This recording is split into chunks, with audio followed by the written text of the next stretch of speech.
Hello friends, मुख्य सेविका की नेक्स्ट सीरीज में आपका स्वागत है। आज हम स्टार्ट करते हैं जो ये मुख्य एजेंसियां हैं उनके बारे में बात करते हैं। तो चलिए स्टार्ट करते हैं आज की क्लास। देखिए, मुख्य सेविका की जो क्लास में जो ये संस्थाएं दी हुई हैं इनके बारे में हम बात करते हैं। तो देखिए, सबसे पहले हमारा दिया जो स्वास्थ्य एजेंसियां हैं, जो ये हेल्थ एजेंसीज हैं, उनमें देख लेते हैं। जो ये इंटरनेशनल ऑर्गेनाइजेशन है, इनमें सबसे पहला अगर हमारा आता है स्वास्थ्य एजेंसी में, तो वो हमारा क्या है, वो विश्व स्वास्थ्य संगठन यानी WHO है। ठीक है, यानी वर्ल्ड हेल्थ ऑर्गेनाइजेशन। पूछ लेता है इसकी स्थापना कब हुई थी, तो इसकी जो स्थापना है वो 7 अप्रैल 1948 में हुई थी। डायरेक्ट क्वेश्चन पूछता है आपसे। अब इसमें हम बात करते हैं कि विश्व के जो विभिन्न क्षेत्र हैं वो क्या करते हैं, अपनी आर्थिक क्षमता के अनुसार जो है वो WHO को क्या करते हैं, वो फंड देते हैं, है ना। और अगर इसकी स्थापना की, WHO की स्थापना के बाद अगर जो हम बात करें तो क्या हुआ था कि जनवरी जो है 1949 में क्या है, भारतवर्ष में जो दक्षिण पूर्वी एशिया के, यानी जनवरी 1949 में अगर हम बात करें तो क्या हुआ था कि ये जो दक्षिण पूर्वी एशिया के क्षेत्र हैं इसका एक कार्यालय ओपन हुआ था। तो वो कहाँ है, तो वो नई दिल्ली में है। पूछ सकता है कि इसका कार्यालय कहाँ है, तो वो नई दिल्ली में है। नेक्स्ट देखते हैं इसकी सदस्यता के बारे में हम जान लेते हैं कि WHO की सदस्यता कैसे ली जाती है या कौन लेता है। तो देखिए, इसकी जो सदस्यता है वो देश का जो है कोई भी प्राप्त कर सकता है ना, कोई भी देश प्राप्त कर सकता है। किंतु वे दो देश जो अपने देश के अंतर्राष्ट्रीय जो संबंधों के संचालन स्वयं नहीं कर सकते हैं, वे नहीं कर सकते हैं। आगे मतलब देखिए, इसमें क्या होता है कि प्रत्यक्ष रूप से इसके सदस्य नहीं बन पाएंगे, यानी अप्रत्यक्ष रूप से वो बन सकते हैं लेकिन प्रत्यक्ष रूप से इसके जो है वो सदस्य नहीं बन पाएंगे। और इसमें देखते हैं कि जैसे उन्हें क्या करते हैं, उन्हें सहयोगी सदस्य जो इसके एसोसिएट जो मेंबर होते हैं वो कहा जाता है। अब देखिए, WHO के जो प्रारंभ में अगर हम इसके नजर डालें तो जो 1948 है ना, 1948 की अगर हम बात करें तो इसमें जो सदस्य थे ये कितने थे, ये 5-6 देश थे। सहयोगी सदस्य को WHO के जो निर्णय में जो है वोट देने का अधिकार नहीं दिया जाता है। जो इसके सदस्य देश होते हैं, है ना, सहयोगी देश होते हैं WHO के, तो WHO के जब निर्णय होते हैं तो उनमें वोट देने का अधिकार नहीं होता है। ये भी पूछ सकता है आपसे। और जो देखिए WHO है तो इसके कार्य की अगर हम बात करें तो कार्य केवल स्वास्थ्य तक ही सीमित नहीं रहता है, इनका विभिन्न क्षेत्रों में भी काम रहता है। तो उन क्षेत्र के बारे में भी हम जान लेते हैं। देखिए, दिया है जन स्वास्थ्य कार्य हेतु होता है, जन शिक्षा में होता है और मानसिक स्वास्थ्य में होता है, पोषण शिक्षा और पोषण आहार कार्यक्रम में होता है और मातृ शिशु स्वास्थ्य कल्याण में भी WHO का बहुत बड़ा योगदान होता है। पर्यावरण के क्षेत्र में होता है, व्यावसायिक शिक्षा के क्षेत्र में होता है, नर्स प्रशिक्षण के केंद्र जो खोलना है उनके संचालन में होता है और चिकित्सा तथा स्वास्थ्य संबंधी पुस्तकालय का प्रबंध करने में होता है। पिछड़े अविकसित जो देश होते हैं, स्वास्थ्य से संबंधित जो कार्यक्रमों का संचालन होता है उनमें होता है।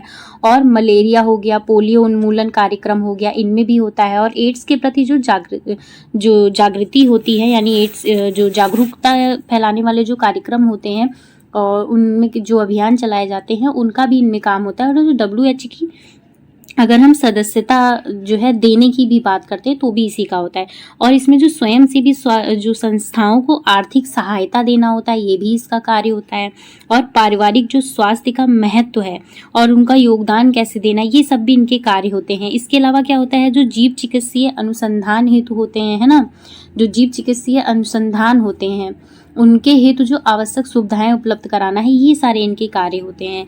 दूसरा हम देखते हैं इसमें यूनिसेफ के बारे में जानते हैं कि यूनिसेफ क्या होता है। देखिए, यूनिसेफ की अगर हम बात करें, यूनिसेफ को यानी UNO, है ना, तो इसकी जो स्थापना है वो UNO द्वारा की गई। अब UNO द्वारा की गई इस संस्था की जो स्थापना है वो द्वितीय विश्व युद्ध के बाद में उन हजार जो लाख जो बेघर हो गए थे या भूखे बीमार बच्चों की सहायता के लिए की गई थी, जो यूनिसेफ है ना। तो पूछ सकता है इसकी स्थापना किस लिए की गई थी, तो द्वितीय विश्व युद्ध के बाद उन हजार लाखों बेघर भूखे बीमार बच्चों की सहायता के लिए की गई थी, जिन्होंने उस विश्व युद्ध में अपना सब कुछ खो दिया गया था, यानी उन जो लाचार लोग हैं उनके लिए खोली गई थी। इस संस्था का नाम की अगर हम बात करें तो इसके क्या है, तो United nation international children emergency fund नाम रखा गया था इसका, है ना। इसकी ये फुल फॉर्म है, इसको हम देख लेंगे, पूछ सकता है ये, ठीक है। यूनाइटेड नेशन इंटरनेशनल चिल्ड्रन, ठीक है, इमरजेंसी फंड, ये इसका फुल नेम हो गया। ये रखा गया। अब इसके नाम में थोड़ा परिवर्तन करके कर दिया गया, तो इसका अब नाम क्या रखे, यानी परिवर्तित नाम इसका क्या है, वो यूनाइटेड हो गया है ना, यूनाइटेड नेशन हो गया। नेक्स्ट देखते हैं इसमें क्या दिया है। देखिए यूनिसेफ की अगर हम बात करें तो यूनिसेफ जानता है कि प्रत्येक देश का जो भविष्य है उनके बच्चों में सुरक्षित रहता है, वही अपने देश के भाग्य विधाता होते हैं। तो इसलिए यूनिसेफ के जो समस्त कार्य हैं और जो भी उनके कार्यों की सहायता होती है वो इसी पर आधारित होती है। जैसे बच्चों की शिक्षा हो गया, उनका पोषण हो गया, इन सब का जो ध्यान रखने का कार्य होता है वो किसका होता है, वो यूनिसेफ का ही होता है। और यूनिसेफ की जो स्थापना है वो किसके द्वारा हुई थी, वो यूएनओ के द्वारा हुई थी। देखिए ये जो संस्था है ये इस प्रकार के कार्यों को प्रारंभ करवाती है जिसमें इनकी सहायता हेतु क्या होता है, यथा समय पर उचित निर्देशन व प्रशिक्षण की जो है व्यवस्था रहती है। और इसमें क्या होता है, इन कार्यक्रमों की सफलता हेतु क्या है, धन तथा सहायक सामग्री जो है वो उपलब्ध कराई जाती है ना, धन व सहायक सामग्री उपलब्ध कराई जाती है। और इसमें देखते हैं क्या होता है, जैसे माता तथा शिशु जो होते हैं उनके स्वास्थ्य की, उनके जो स्वास्थ्य हेतु जो है वो टीबी हो गया, निरोध और जो है निरोधक गति जो रोग होते हैं, निवारक मलेरिया उन्मूलन कार्यक्रम हेतु जो धन उपलब्ध कराने के लिए महिला जो बच्चे होते हैं उनके पोषण के कार्यक्रम जो भी रखे जाते हैं, नर्सों के जो प्रशिक्षण होते हैं के हेतु जो है केंद्र स्थापित करता है। तो ये सारे कार्य इसके द्वारा होते हैं। अब इसके मेनली कार्य जान लेते हैं कि इनमें क्या क्या होते हैं। तो यूनिसेफ के कार्य में देखते हैं हम क्या होते हैं, ये इम्पोर्टेंट है क्योंकि यही इसका पूछता है। देखिए क्या होता है, माँ तथा बच्चों के जो कल्याण के लिए पोषण जो कार्यक्रम तथा प्रशिक्षण की व्यवस्था करवाना होता है तो वो इन्हीं के द्वारा होता है। और बच्चों के जो संक्रामक रोग होते हैं उन्हें बचने के लिए जो है सुविधाएं देना, ये भी इनका कार्य होता है। और प्राकृतिक आपदाओं के समय आपातकालीन सहायता प्रदान करना, और क्या होता है, जैसे विशेष रूप से बच्चों और माताओं हेतु जैसे आपातकालीन स्थिति में, तो वो भी यही प्रदान कराता है। अगर हम भारतवर्ष में यूनिसेफ की बात करें तो भारतवर्ष में जो यूनिसेफ है वो 1949 में काम कर रहा है। और यहाँ पर यूनिसेफ केंद्रीय स्वास्थ्य मंत्रालय तथा जो WHO है उसके साथ मिलकर काम करता है। ठीक है, यानी ये दो के, यानी स्वास्थ्य मंत्रालय और WHO दो के तहत ये काम करता है। पोषण संबंधी कार्यक्रमों में भी ये भाग लेता है ना। आगे देखते हैं इसमें, जैसे ये पोषण संबंधी कार्यक्रमों में भी भाग लेता है। इसमें क्या होता है, सबसे पहले इस कार्यक्रम के अंतर्गत जो है वो दुग्ध चूर्ण वितरित किया जाता था। जैसे इस टाइम में आपने देखा होगा आंगनबाड़ी में जो मिल्क है वो प्रोवाइड कराया जाता है, सूखा दूध प्रोवाइड कराया जाता है आंगनबाड़ी में, तो वो प्रोवाइड कराया जाता है। और इसमें क्या है, और इसमें मातृ तथा शिशु कल्याण कार्यक्रम भी शामिल हैं। और ग्रामीण जनता हेतु जो है स्वास्थ्य सेवाएं उपलब्ध करवाना, ये भी इसका कार्य है। और भयानक संक्रामक रोगों की जो रोकथाम है तथा उन्मूलन कार्यक्रम है वो भी इसी के तहत जो है वो पूरे कराए जाते हैं। मलेरिया उन्मूलन से संबंधित कार्यक्रम हो गया, चेचक उन्मूलन हो गया, और टीबी का नियंत्रण हो गया, कोढ़ हो गया, ट्राइकोमा हो गया, है ना, ट्राइकोमा हो गया, घेंगा जैसे रोग पर नियंत्रण एवं उपचार हेतु संबंधित उपायों की जानकारी दी जाती है। और TPT जो ट्रिपल वैक्सीनेशन है उसका भी प्रबंध इसी संस्था के द्वारा कराया जाता है।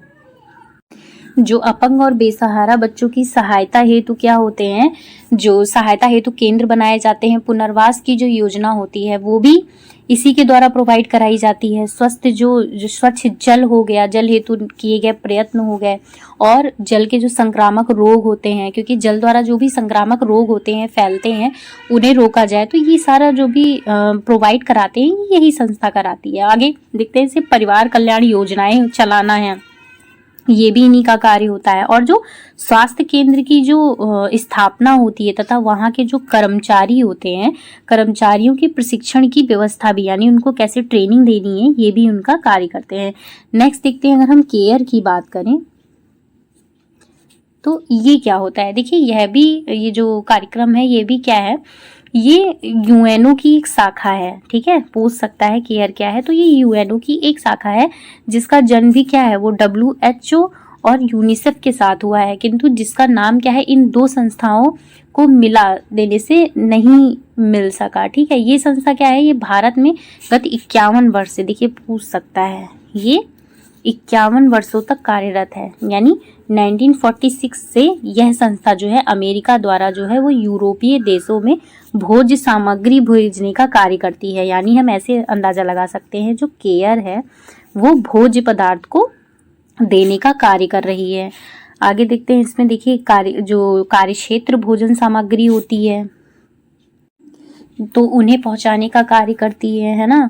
और अतिरिक्त चिकित्सा क्षेत्र में संबंधी जो दवाओं का उपकरण है, दवाइयों का जो उपकरण है उनको पहुंचाने का भी जो है कार्य होता है। और अगर हम इस संस्था की जो फुल फॉर्म की अगर हम बात करें तो देखिए ये दिया हुआ है, इस संस्था का जो पूरा नाम है उसे क्या कहते हैं, cooperative for assistance and relief everywhere. ठीक है, तो उस केयर की ये फुल फॉर्म हो जाएगी। ठीक है, आप इसको ध्यान रखिएगा, ये इसकी फुल फॉर्म है, ये देखिए नीचे तक दिया हुआ है। ठीक है, ये इसकी फुल फॉर्म होगी। अब देखिए क्या है, भारतवर्ष में अगर हम बात करें तो 51 वर्षों से यानी 1950 से ये संस्था काम कर रही है। केयर जो है 1950 से काम कर रही है। इसका जो प्रमुख केंद्र है, देखिए केंद्र भी पूछ सकता है, 1950 से काम कर रही है, ये न्यू दिल्ली में है। ठीक है, ये न्यू दिल्ली में है। और सबसे पहले इसने क्या है, पाठशालाओं में जो पोषण है उसका जो पोषण का जो कार्यक्रम है उसको चलाने का काम किया। जैसे प्रेजेंट टाइम में अब देखिए आप आंगनबाड़ी में भी है, बाल वाटिका में है और प्राथमिक विद्यालयों में जो भोजन मिड डे मील दिया जाता है, तो इस टाइप के वो कार्य करती थी। इनमें भी क्या होता है कि जैसे सरकार द्वारा चलाए जाने वाले जो केंद्रों पर जो है वो गर्भवती महिलाओं को जैसे दाई माँ हो गई और बच्चों हेतु पोषण आहार कार्यक्रम जो होते हैं वो चलाती हैं, है ना। निर्धन बच्चों की शिक्षा हेतु आर्थिक सहायता भी देती हैं। तो ये सारा काम इनके द्वारा होता है। अब जानते हैं जो स्वयंसेवी संस्थाएं होती हैं उनके बारे में भी थोड़ा हम जान लेते हैं। देखिए स्वयंसेवी संस्थाएं कौन कौन सी होती हैं, एक मिनट।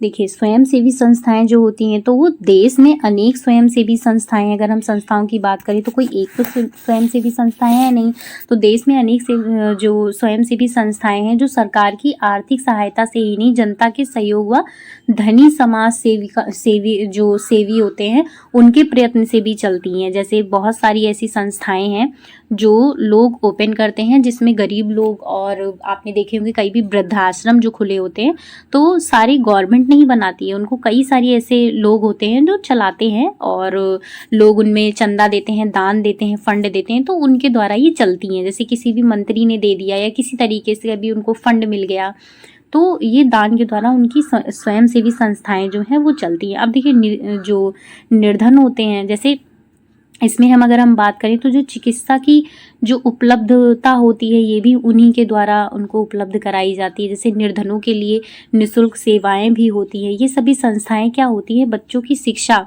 तथा उनकी जो ज़रूरतें होती हैं उनको कैसे पूरा करना है, ये सभी जो स्वयंसेवी संस्थाएं होती हैं उनका ध्यान रखती हैं ये।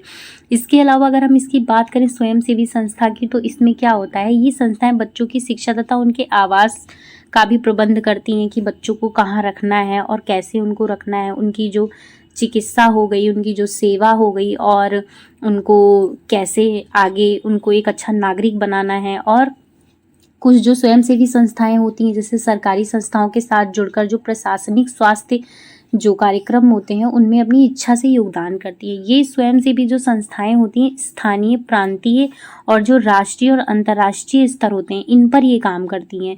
तो कुल मिलाकर जो ये स्वयंसेवी संस्थाएं होती हैं ये क्या करती हैं, जनता के सहयोग तथा धनी जो समाज सेवी हैं इनके प्रयत्न से ही चलती हैं और ये उन सभी गरीब तबके लोगों को सहयोग प्रदान करती हैं। ठीक है, आगे हम बात करते हैं नेक्स्ट संस्था की। तो देखिए ये क्या होती है, ये चौथी है हमारी समेकित बाल विकास सेवाएं। ये इन्हें हम जानते हैं, तो ये क्या होती हैं, ये इंटीग्रेटेड जो चाइल्ड डेवलपमेंट सर्विसेज होती हैं। ठीक है, इनके बारे में भी देखते हैं। जो स्वयंसेवी संस्था के कार्य होते हैं ये हम देख लेते हैं क्या होते हैं। देखिए इनमें सबसे पहले हमारी स्वास्थ्य सेवाएं आ जाती हैं।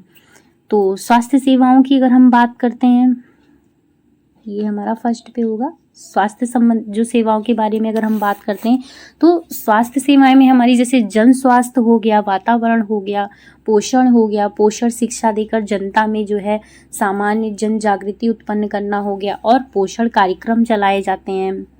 राष्ट्र के स्वास्थ्य अभियान से सहायता करना हो गया, और क्या हो गया, निःशुल्क प्रशिक्षण हो गया, जैसे उनको जो है ट्रेनिंग दी जाती है, और दवाएं हो गई, चिकित्सा का प्रबंध करवाना भी होता है। इसके अलावा देखते हैं कि अगर हम जो सरकारी संस्थाओं पर अगर हम नज़र डालते हैं, तो यदि वे अपने कर्तव्य से हटे तो जन आंदोलन द्वारा उन्हें रास्ते पर लाना, ये सभी इनका कार्य होता है। इसके अलावा देखते हैं हम कि ये जो स्वास्थ्य नीतियाँ जो बनाई जाती हैं, इनको बनाने में प्रशासन की सहायता करना भी इनका काम होता है। अब हम बात करते हैं प्रशासनिक ढांचे की।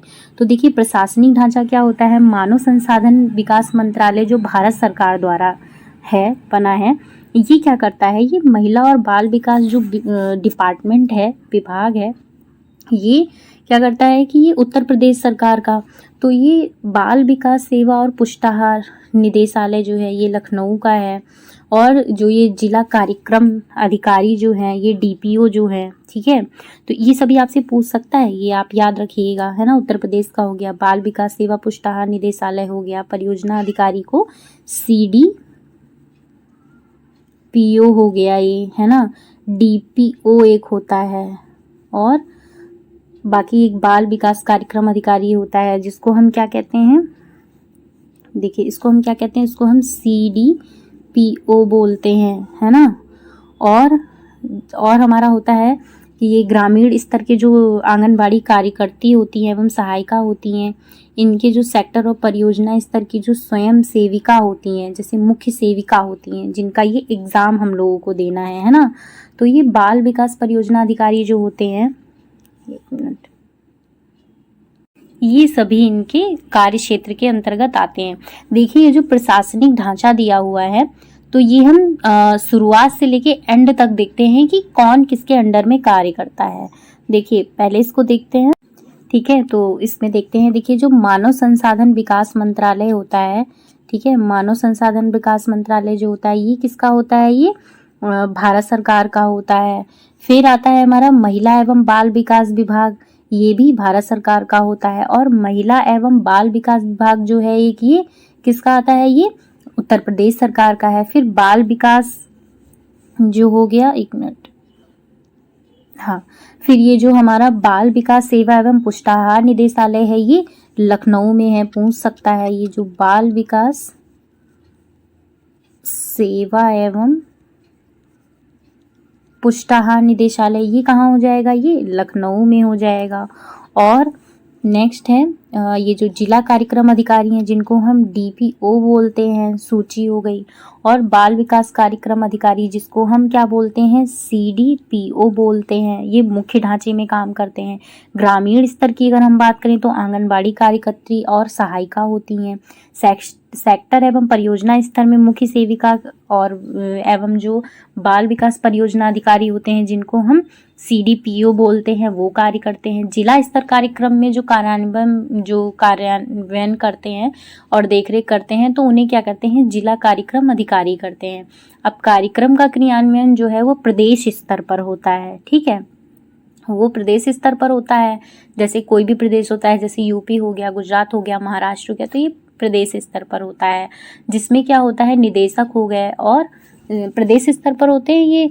और इनमें क्या होता है कि जिसमें निदेशक हो गए, अपर निदेशक हो गया, उप निदेशक हो गया, और सहायक निदेशक हो गए, शोध अधिकारी हो गए, अपर निदेश जो परियोजना प्रबंधन तथा जो लेखा अधिकारी होते हैं, ये विभिन्न कार्यक्रमों की देखरेख करते हैं, ठीक है।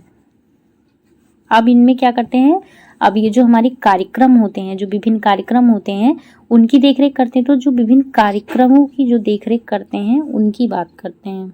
ये जो कार्यक्रम चलाए जाते हैं, तो इन कार्यक्रमों की जो उद्देश्यों की बात कर, इनमें क्या होता है, हमारा जो 6 वर्ष या उनसे जो कम आयु के बच्चे होते हैं और महिलाएं जो होती हैं, उनके पोषण और जो स्वास्थ्य स्तर में सुधार करना होता है, ये कार्य होता है। और आगे देखिए, जो शिशुओं के उचित मानसिक, शारीरिक और सामाजिक विकास की जो नींव रखना होता है, ये भी इसी के तहत होते हैं। इसके अलावा देखते हैं, जैसे टीकाकरण कार्यक्रम के तहत गर्भवती महिलाओं के जो इंजेक्शन होते हैं, है ना, वो भी इसी के तहत जो है कार्य होते हैं। जैसे क्या हो गया, गर्भवती महिलाओं को जो है वो टीटी का इंजेक्शन एवं 6 माह के जो कम आयु के शिशु हैं उनको डीपीटी का इंजेक्शन देना और पीसीजी के जो टीके हैं उनको सुनिश्चित कराना। इसमें क्या होता है, मृत्यु दर हो गया और अवस्था जो इनकी होती है, कुपोषण एवं स्कूल से निकाले जाने की जो घटनाएं होती हैं, इनको कम करने का जो काम होता है वो इन्हीं के द्वारा किया जाता है।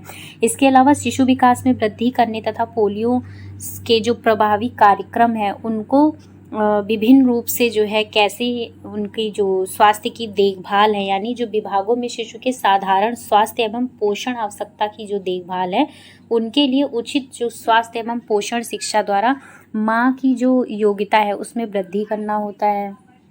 इसके अंतर्गत जो कुपोषित बच्चे हैं और जो कुपोषित महिलाएं हैं, उन जो कुपोषण की शिकार जो महिलाएं हैं उनके स्वास्थ्य की जो देखभाल करके उनको पोषण देना भी इसी का मेन लक्ष्य होता है। यानी सारी जो चिकित्सा सुविधाएं हैं वो इन्हीं के तहत दी जाती हैं। इसके अलावा देख लेते हैं कि सेवाएं इनको कौन कौन सी प्रदान की जाती हैं।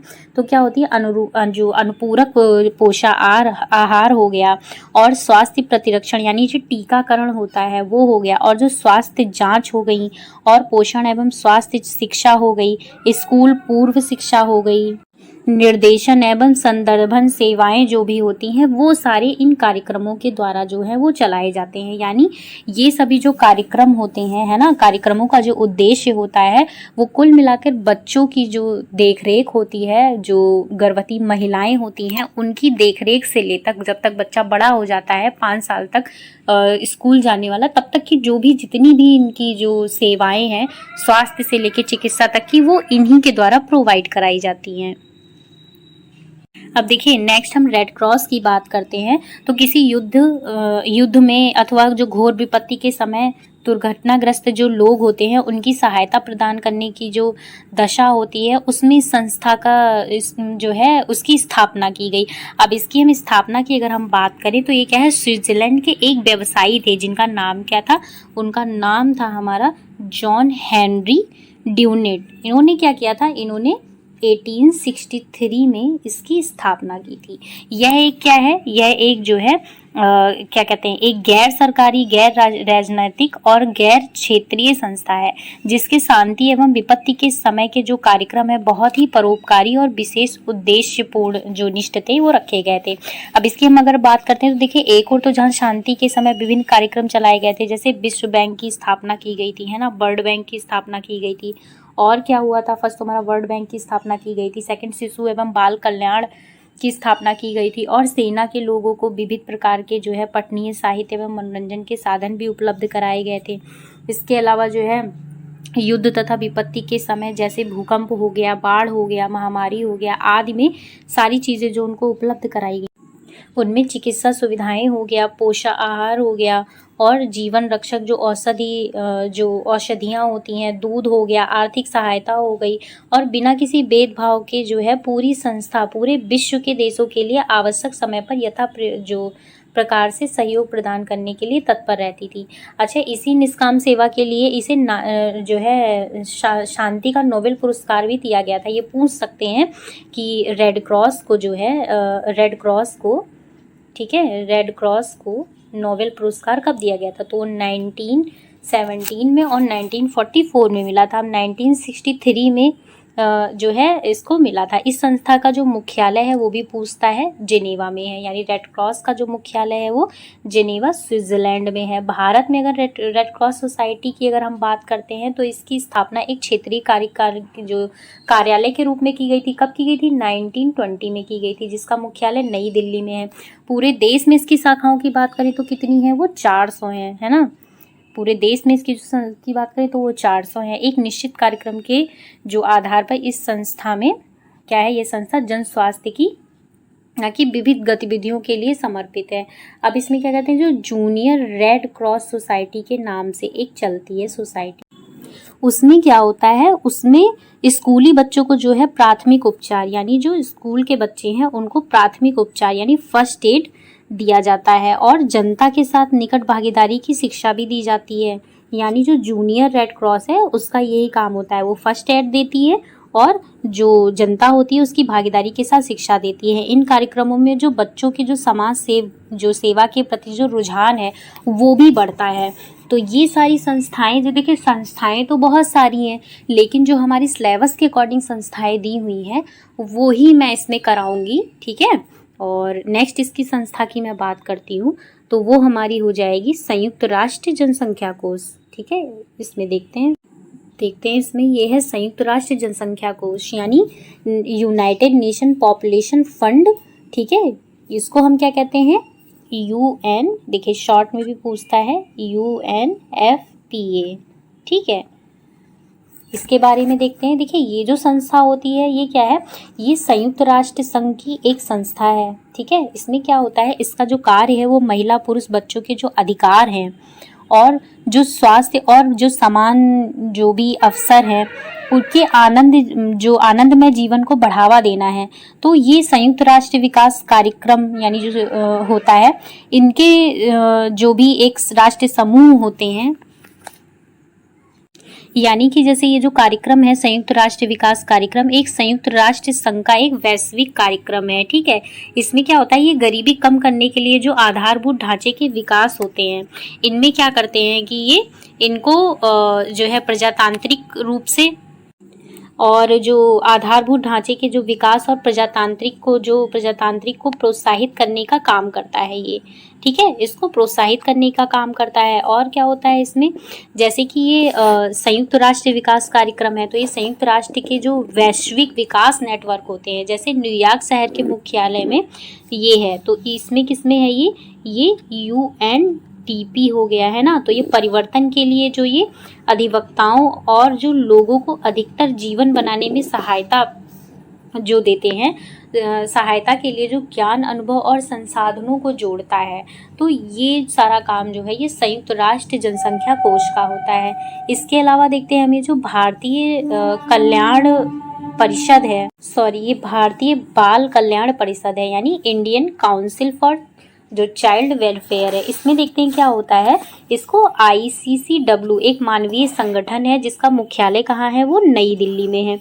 ये क्या होता है, ये भी विकासशील जो देश होते हैं, है ना, विकासशील देशों में समाज की मदद करने के लिए क्या होता है, ये प्रतिबद्ध होता है, ठीक है। और वर्ष 1952 में क्या हुआ था, इसको स्थापित किया गया था। और हम सीधे सेवाओं के माध्यम से पूरे भारत में जो बच्चे होते हैं उनके साथ नीति और कार्यक्रमों के जो हस्तक्षेप के माध्यम से कमजोर तथा वंचित बच्चों की मदद कर सकते हैं। तो ये जो संस्था होती है इसमें हम डायरेक्ट ही इसकी जो इन बच्चों की जो है वो हेल्प कर सकते हैं। अच्छा, इसके कार्यों के बारे में बात करते हैं तो देखिए इसके कार्य कौन कौन से होते हैं। तो बच्चों के लिए सुरक्षात्मक ढांचा रिपोर्टिंग होती है, बचाव एवं पुनर्वास होता है, और क्या होता है, जो बच्चों की भागीदारी होती है, अधिकारों को बढ़ावा देने के लिए विशेष पहल शुरू करते हैं, और क्या होता है, और कार्यक्रम को जो समृद्ध बनाने के लिए उत्सुक स्वयं सेवक जो होते हैं, सेवकों की पहचान करना होता है, और क्या होता है, जो कुशल गुणात्मक जो सेवा वितरण होते हैं, वितरण के जो कार्य होते हैं वो सब इसके द्वारा जो है वो पूरे कराए जाते हैं, ठीक है। तो ये तो हमारे टॉपिक कंप्लीट हो गए हैं। और इसमें देखिए जो संस्थाएं, वैसे तो अगर हम माने तो बहुत सारी संस्थाएं हैं, लेकिन जो संस्थाएं हमारी सिलेबस में पूछी गई हैं मैंने आपको वही कराए हैं, ठीक है। बाकी आपको अगर पढ़नी होगी आप मुझे कमेंट कर दीजिएगा, मैं सारी आपको बता दूंगी। लेकिन हाँ, जो हमारा सिलेबस है और जो हमारी पोस्ट है मुख्य सेविका, उसके अकॉर्डिंग यही जो संस्थाएं हैं उन्हीं से रिलेटेड मैंने इसको कंप्लीट कराया है। इसके क्वेश्चन आंसर देख लेते हैं, ठीक है। आपने टॉपिक पढ़ लिया है, टॉपिक के बाद इसके 5 क्वेश्चन देख लेते हैं हम, ठीक है। तो चलिए स्टार्ट करते हैं। देखिए पहला क्वेश्चन है हमारा, विश्व स्वास्थ्य संगठन यानी WHO की स्थापना कब हुई थी। तो अभी अगर आपने टॉपिक बहुत अच्छे से देखा होगा तो आप तुरंत ही इसका आंसर लगा ले जाएंगे। तो ये हमारा कब हुआ था, ये हमारा हुआ था 7 अप्रैल 1948 में, ठीक है। ये इसमें प्रिंट हो गया है, तो ये हमारा 7 अप्रैल 1948 में हुआ था। ये बी होना चाहिए, सी होना चाहिए, ठीक है। नेक्स्ट है हमारा, भारतवर्ष में जो यूनिसेफ है किस वर्ष से काम कर रहा है। तो यूनिसेफ जो है वो 1949 से काम कर रहा है, ठीक है, 1949 से काम कर रहा है। नेक्स्ट है हमारा रेड क्रॉस की स्थापना किसने की थी? तो रेड क्रॉस की जो स्थापना है वो जॉन हेनरी ड्यूनेट ने की थी, यानी ऑप्शन नंबर ए हमारा हो जाएगा। नेक्स्ट है हमारा भारतीय बाल कल्याण परिषद यानी ICCW का मुख्यालय कहाँ है? तो ये भी आप आराम से बता ले जाएंगे। इसका जो मुख्यालय है वो कहाँ पे है? ये हमारा नई दिल्ली में है। ठीक है, ऑप्शन नंबर ये होना चाहिए, मिसप्रिंट हो गया है। ठीक है, नेक्स्ट है हमारा रेड क्रॉस की जो संस्था है उसका मुख्यालय कहाँ पे है? तो वो हमारा कहाँ है? वो जिनेवा स्विट्जरलैंड में है। ठीक है, तो ये 5 हमारे क्वेश्चन हो गए और टॉपिक के बाद हमने आपको क्वेश्चन भी करा दिए हैं। अगर क्वेश्चन आने हैं इसमें से एक तो पूछेगा ही पूछेगा संस्था का, और जो भी क्वेश्चन पूछेगा मैं इसकी गारंटी देती हूँ कि इन्हीं टाइप से क्वेश्चन पूछेगा। वो बहुत हार्ड और बहुत वैसे नहीं देगा, क्योंकि पेपर पहली बार हो रहा है तो उनको भी क्वेश्चन जो है और देंगे भी। तो आप जो भी इसमें संस्थाएं जो भी रिलेटेड दी हुई हैं इसमें, वो मैंने करा दी हैं। आपको अगर अदर कुछ पढ़ना है तो आप कमेंट कर दीजिएगा, मैं नेक्स्ट संस्थाएं बना दूंगी। तब तक के लिए धन्यवाद, अच्छे से पढ़ाई करिए।